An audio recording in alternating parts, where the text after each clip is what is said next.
नमस्कार, हमारे बीच आज जुड़े हुए हैं झारखंड के प्रमुख मेंबर पार्लियामेंट जो कि इंडिया से पधारे हुए हैं। यहाँ अजय जैन भटूरिया जी के निवास स्थान पर बहुत बहुत स्वागत आपका, बहुत बहुत अभिनंदन। निशिकांत दुबे जी, आपको यहाँ देख के बहुत प्रसन्नता हो रही है और बे एरिया में आपकी क्या फील है?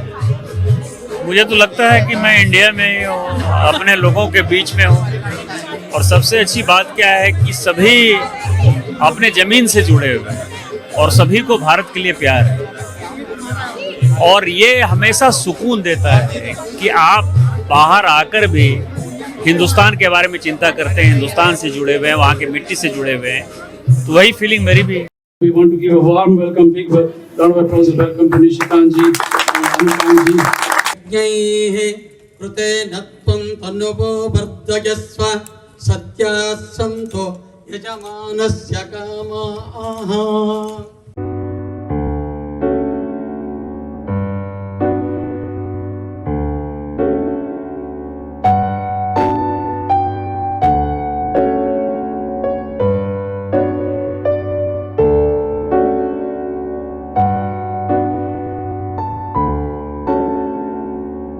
तो बहुत ही प्रसन्नता हुई सुन के कि जिस स्थान पे देवघर की बात कर रही हूँ मैं, आपकी कॉन्स्टिट्यूएंसी में कोई मेडिकल सुविधाएं बिल्कुल जिसे कहते हैं न्यूनतम स्तर पर थी, वहाँ all India institute of medical sciences जैसे उम्दा इंस्टीट्यूट की आपने स्थापना की, तो सीधा ज़ीरो से हीरो बनाने वाली बात हो गई।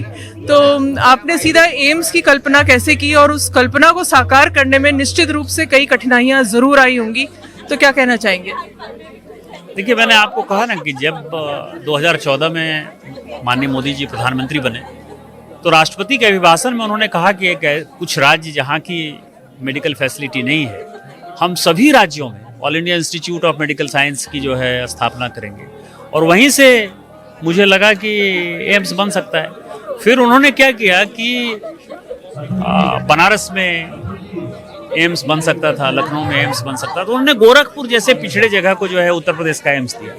तो मुझे लगा कि सांसद होने के नाते जब वो बनारस को लगता है कि वहाँ अच्छी मेडिकल फैसिलिटी है, मुझे रिमोट एरिया में जाना है, तो दूसरी प्रेरणा मुझे वहीं से मिली और उन्होंने ही फिर एम्स को दिया। तो एम्स जब बन गया तो आप समझें कि वहाँ के लोग, एम्स का आप यदि फोटो देखेंगे देवघर का तो आपको आश्चर्य होगा कि वहाँ हजारों लोग इलाज कराते हैं। और उस जगह पर जहाँ की MRI की फैसिलिटी नहीं थी, जहाँ एक्सरे की फैसिलिटी नहीं थी, जहाँ पैथोलॉजी की व्यवस्था नहीं थी, वहाँ एम्स हो जाना बड़ी बात है। और मुझे लगता है कि जब जनता आपको चुनती है तो भगवान आपको छप्पर फाड़ कर देते हैं, तो वो छप्पर फाड़ कर दिया एम्स को। हमारे यहाँ आप समझें कि मेरा जो लोकसभा है वो 3 जिला मिलाकर है, गोड्डा, देवघर और दुमका।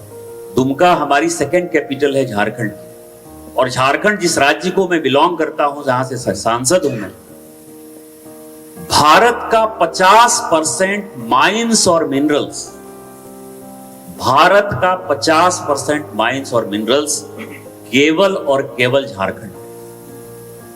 भारत की जो रेल है उसका 40% रेवेन्यू आज भी हमारा राज्य देता है। इसके बावजूद भी मेरे इलाके में ट्रेन नहीं, गोड्डा जाने के लिए कोई ट्रेन, दुमका जाने के लिए कोई ट्रेन नहीं। और आज आप समझें कि रेल लाइन ही नहीं है, वहां एयरपोर्ट है तो मुमकिन है। और एग्रीकल्चर कॉलेज, वो भी एक काफ़ी मुख्य देन रही है आपकी। वहाँ एग्रीकल्चर कॉलेज है, वहाँ डेयरी कॉलेज है, वहाँ होटल मैनेजमेंट का कॉलेज है, वहाँ ITI है, वहाँ BIT मेसरा जैसे इंस्टीट्यूट हैं। मतलब आप नाम लीजिए, वहाँ केंद्रीय विद्यालय है, वहाँ नवोदय विद्यालय है, पॉलिटेक्निक कॉलेज है, आप नाम लीजिए, वहाँ कोई ऐसा इंस्टीट्यूट नहीं है मेरे इलाके में कि नहीं। झारखंड बनने के बाद सबसे बड़ी इन्वेस्टमेंट वो मेरे क्षेत्र में हुई। गोड्डा में अडानी ने 15,000 करोड़ का पावर प्लांट लगाया और 5,000 करोड़ का वो सीमेंट प्लांट लगाया। हमारे यहाँ software technology park of India STPI setup, हमारे यहाँ प्लास्टिक पार्क है, हमारे यहाँ जो नैनो फर्टिलाइजर अभी नया चला है उसमें इफको नैनो फर्टिलाइजर का प्लांट लगा है। तो इसीलिए जो इस तरह के पिछड़े इलाके हैं, उसमें कनेक्टिविटी है, लॉ एंड ऑर्डर बढ़िया है और लोग आपको मदद करने को तैयार है। इसीलिए आप यदि यहां रहकर भी वहां जाना चाहते तो जाना आना भी आसान, काम करना आसान है और कनेक्टिविटी है और लॉ एंड ऑर्डर बढ़िया है। तो वो समय अब नहीं है। नक्सलिज्म जो है वो कंप्लीट वाइप आउट हो गया। आज ही सुबह जब मैं निकल रहा था, एक जमाना था कि आप समझें कि 120 ऐसे जिले थे इस देश में 2014 जो कि नक्सलवादी जिले थे, जहां की आपको काम करना मुश्किल था। अब वो जिला कल तक 20 था और आज जब मैं निकल रहा था तो सुबह का मैं अखबार पढ़ रहा था अपने यहां का, तो 3 जिले आज ही निकल गए, उसमें झारखंड के 2 जिले थे। तो अब केवल देश भर में 16-17 ऐसे जिले हैं जहां नक्सलिज्म, तो इससे बढ़िया क्या माहौल हो सकता। और हम मेक इन इंडिया की तरफ बढ़ रहे हैं, तो अब आप आइए, वहां अच्छा लगेगा। 3 बार इंडिया में बतौर एमपी जीतना, कोई 4 बार, कोई मामूली बात नहीं है। तो अपनी जो सफलता का राज है उसको आप क्या बताएंगे? सबसे बड़ा तो है कि हमारा नेतृत्व, जिस पार्टी से मैं हूँ उसको मोदी जी नेतृत्व करते हैं, पूरा देश उनको वोट देता है। दूसरा जो विचारधारा है, हमारी राष्ट्रवाद की विचारधारा है, राष्ट्रीय स्वयंसेवक संघ की विचारधारा है, ये सभी मिलकर एक ऐसा कॉकटेल बनाते हैं। और विकास जो बड़ा मोदी जी का विषय है, ये सभी मिलकर जनता प्यार करती है और वो वोट देती है। I think there's a change in the curriculum and the way we are talking about India. So it's lovely to have you here, lovely to have other leaders from India coming to our campuses. Home that I grew up in, our true home. I mean, for all of us, even those that grow up and were born here in the United States, is India. मैं really admire करता हूँ मोदी जी की leadership को और पूरे opposition को भी, India में जितने भी everybody is together. But really bring the strength and engagement and diversity and embrace it all. We work together, right? Thank you so much for coming over here and spending time with us.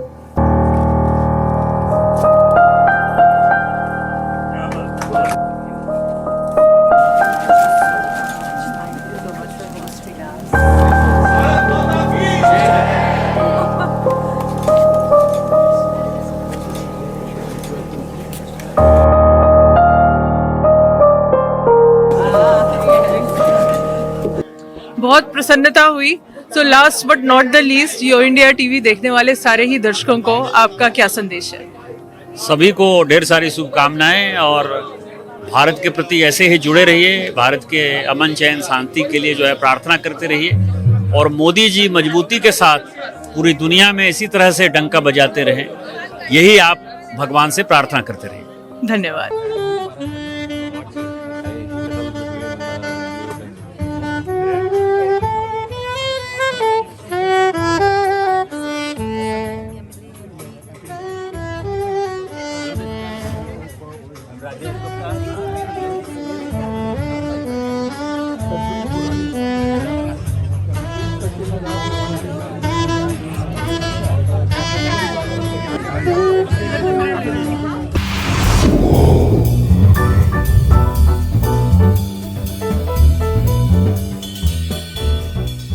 This is a very challenging time, and people are suffering. We've had a lot of loss of life, and I send my deepest condolences and prayers to all those people that are affected. The time that you came is when everybody is concerned, worried, looking for answers, and we know you have a great voice, and your voice resonates in India through the party, and we are looking together for a great interaction and to hear more from you and to get strong affirmations from you, sir. Together, we'll be discussing how to strengthen the US-India relationship, addressing the challenges India is facing amid recent attacks, and support India's fighting against cross-border terrorism. The history of terrorism that we have faced silently without a response. And so I think everyone's very eager to hear what you have to say. Dr. Dubey ji, we want to hear your insights on the ground and you're also part of the government party, so it's very important message what we are looking forward to. कि 2014 के बाद इस देश को जिस तरह का नेतृत्व मिला है, और आपको भी फक्र होता और खासकर आपको ज्यादा होता कि मेरे देश में एक ऐसा प्रधानमंत्री बैठा हुआ है जिसको पूरी दुनिया सम्मान करती है, और सम्मान इसलिए करती है कि 140 करोड़ लोग उनके पीछे खड़े। केवल ये नहीं कि बीजेपी वाले नारा लगाते हैं मोदी है तो मुमकिन है, मोदी है तो मुमकिन है। फैक्ट क्या है? उस आदमी का ये कॉन्फिडेंस का लेवल है, या उस आदमी में इतना राष्ट्रवाद भरा पड़ा है। कभी मेरा बेटा ही 2013-14 का उनका इंटरव्यू दिखा रहा है।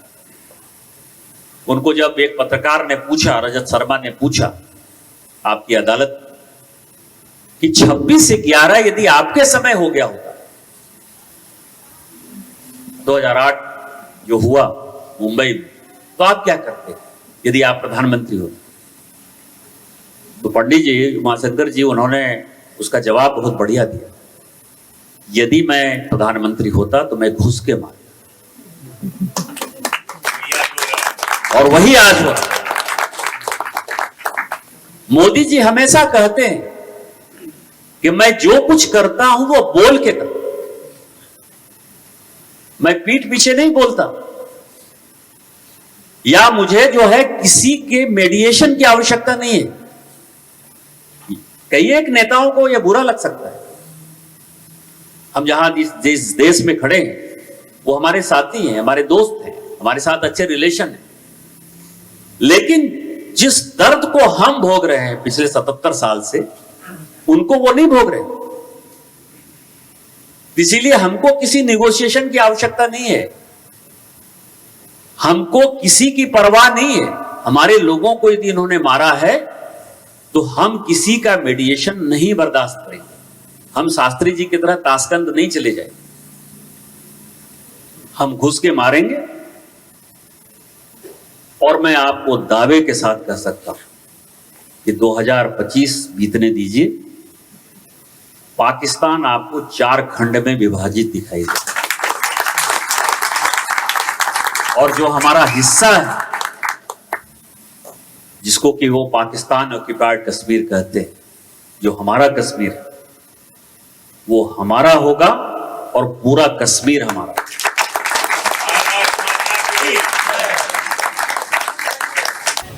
बहुत ही आपकी शानदार स्पीच थी। एक एक तथ्य को आपने बहुत खूबसूरती से बाहर निकाला। कई बातें हमें नहीं भी पता थी, तो काफ़ी जानकारी हुई। और एक बार फिर आपका हार्दिक स्वागत, हार्दिक अभिनंदन बे एरिया में। बहुत अच्छा लगा कि आप आए। तो एक पॉइंट जो आपकी स्पीच में था, जिसमें आपने बताया कि पाकिस्तान ऑक्युपाइड कश्मीर जो है उसको ख़त्म करेंगे, पूरा कश्मीर हमारा होगा, और बहुत अच्छा लगा। सारे देशभक्त यहाँ हैं, तो हम सबको ये बात अति प्रिय लगी। तो मैं सिर्फ ये कहना चाहूँगी कि चाइना ऑक्युपाइड कश्मीर जो है उसको देख के भी बहुत अंदर से दिल रोता है, और ऐसा लगता है क्योंकि चाइना से टकराना और पाकिस्तान से टकराना दो बहुत भिन्न भिन्न बातें हैं। तो अभी मुख्य मुद्दा पाकिस्तान है क्योंकि सिचुएशन ऐसी है, लेकिन चाइना के बारे में आप क्या कहना चाहेंगे, and how strong you feel the enemy is?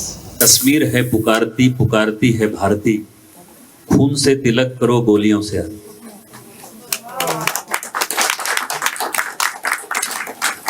तो इसके लिए किसी की परवाह नहीं करनी, हम अपने लिए नहीं परवाह। ये देखिए क्या है कि महाभारत में यक्ष युधिष्ठिर वार्ता बहुत बढ़िया हुआ। उसमें एक क्वेश्चन यक्ष ने पूछा युधिष्ठिर से कि किम आश्चर्य, आश्चर्य क्या? उसका जवाब युधिष्ठिर ने दिया कि मौत जो है ये शाश्वत सत्य है। यहां जितने लोग हैं हम सभी, उनको एक न एक दिन मौत आना ही है, यही सत्य। इसके बावजूद भी लोग काम में, क्रोध में, ग्रीड में फंसे रहे। तो जब देश का सवाल है तो 140 करोड़ लोग हैं, चाइना क्या कर ले? लेकिन चाइना हमारे दरवाजे पर क्यों बैठा? यह भी एक सवाल। हम तो चाइना से निपट लेंगे, मोदी जी हैं, निपट लेंगे, इतना आपको भरोसा होना चाहिए उनके ऊपर कि हम निपट लेंगे। आज जो हालात हमने क्रिएट कर दिए हैं मेक इन इंडिया में, मेड इन इंडिया में, आप देखिए कि लड़ाई चल रही है। इसलिए मैं ये बातें कह रहा हूं कि एक भी जेट या ड्रोन अभी तक पाकिस्तान हमारे यहां नहीं गिरा पाया। क्यों नहीं गिरा पाया? क्योंकि टेक्नोलॉजी में आकाश, ब्रह्मोस, इस तरह के हमने त्रिशूल, इस तरह के missile make in India, made in India में हमने बना रखे हैं कि उसको वहीं ऊपर जो है हम लोग, जैसे रामायण देख रहे होंगे आप या महाभारत देख रहे होंगे, तो जैसे मार देते हैं वैसे ही मार रहे। लेकिन यह सोचना है कि वो हमारा पड़ोसी कैसे हुआ। अंग्रेज ने जाते हुए 1947 में एक ऐसा भारत दिया हमको जिसमें चाइना हमारा पड़ोसी नहीं था। उसने 3 कंट्री हमारे यहां बफर कंट्री दी। एक का नाम है नेपाल, दूसरे का नाम है भूटान और तीसरे का नाम है तिब्बत। तिब्बत अलग देश था, लेकिन 1954 में पंचशील सिद्धांत के बाद, हिंदी चीनी भाई भाई के बाद, हमने तिब्बत को अलग कंट्री से हटकर मान्यता दे दिया कि ये चीन का पार्ट, ये हमारा पावर था, हमारा अधिकार था, हमारी ट्री-पार्टी एग्रीमेंट हुआ था।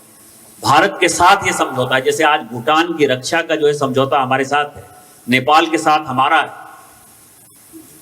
हमने दे दिया। और जैसे ही तिब्बत दिया वो हमारा पड़ोसी हो गया। और फिर हमने यूएन में जाके 1948-49 कश्मीर को जो है एक डिस्प्यूटेड इलाका बना दिया। और उस डिस्प्यूटेड इलाके में जो पाकिस्तान ऑक्यूपाइड कश्मीर है, उसमें जहां सबसे ज्यादा माइंस और मिनरल है वो गिलगित बाल्टिस्तान का इलाका है। उसको पूरा का पूरा जो है पाकिस्तान ने चाइना को दे दिया। उसी को रिडू करने का समय आया है। तिब्बत को तो हम रिडू कितना कर पाएंगे, आप समझिए कि कितनी खराब फॉरेन पॉलिसी थी कि एक तरफ आप तिब्बत को चीन का हिस्सा मान रहे और एक तरफ जो वहां के सो कॉल्ड राष्ट्रपति हैं या हेड ऑफ द स्टेट है दलाई लामा, उनको हम अपने यहां रख रहे हैं, उनको वहीं रहने देते। तो आप जो है लड़ाई को एस्केलेट भी करते रहते हैं। यही कारण है कि 62 का जो है इतना बड़ा लड़ाई हो गया। और 62 के लड़ाई में वो 28,000 स्क्वायर किलोमीटर तक जो है आप समझिए कि वो सारा जगह उसके पास हमने दे दिया। आज हमारे ऊपर जो आरोप है, मोदी जी के ऊपर आरोप है, मैं ये आपको दावे के साथ कर सकता हूं कि 2014 के बाद हमने उनके जगह को लिया ही होगा। हमने किसी को जगह नहीं दिया। ये मोदी जी की सरकार है, हम लड़ जाएंगे, मर जाएंगे, मिट जाएंगे, लेकिन जमीन किसी को नहीं देंगे। तो इस सिचुएशन में हम जी रहे हैं। लेकिन आप मान के चलिए कि हम चाइना को इकोनॉमी में भी परास्त करेंगे। जैसे मैंने आपको कहा कि यूएस इंडो रिलेशन होगा तो इकोनॉमी उसकी बर्बाद होगी। और दूसरा, हम इतने मजबूत हैं आज सैन्य शक्ति से कि चाइना यदि लड़ना भी चाहेगा तो हम उससे निपट लेंगे। सुचगुं शमयतो सर्वे जना सुखिनो भवन्तु। ओम शांति शांति शांति।